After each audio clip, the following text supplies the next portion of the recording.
কত কিছুই তো মানুষ পোষে শখ করে। পাখি পোষে, বিড়াল ছানা পোষে, কুকুর ছানা পোষে, আরও কত বিচিত্র কিছু।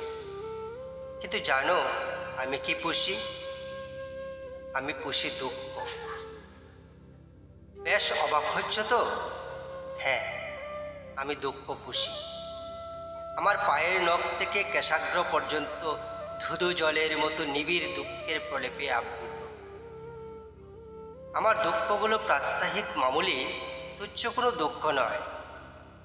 প্রতিটা দুঃখ অবিরল জলের শব্দের মতো শান্ত, প্রশান্তিময়, ঝিরঝির মেদুর বাতাসের মতো নিবিড়, অনন্ত আকাশের মতো বড়, সুদীর্ঘ পথ অতিক্রান্ত কোনো নদীর মতো দীর্ঘ।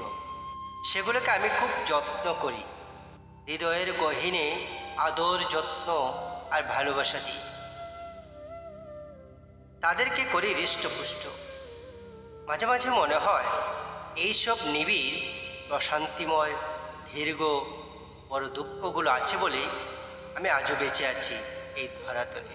প্রতিদিন দিনের আলোয় নিষ্পাপ হয়ে রাতের নিস্তব্ধতা নেমে এলে আমাকে চারদিক থেকে ঘিরে ধরে পাখির পালকের মতো মোলায়েম এইসব ম্লান দুঃখরা নিয়ে যায় আমাকে সৃষ্টিমুখরে এক অতীন্দ্রিয় স্বপ্নাঘুরে।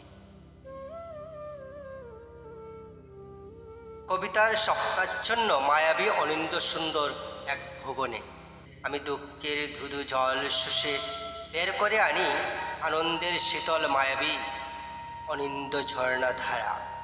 আমি সেই ঝর্ণার শুভ্র শীতল জলের সাথে বিমুক্তকর শব্দ মিশিয়ে সৃষ্টি করে যাই রূপালী আগুনের মতো সুন্দর, রূপালী আগুনের মতো সুন্দর একটি পর একটি আগুন স্নিগ্ধ কবিতা।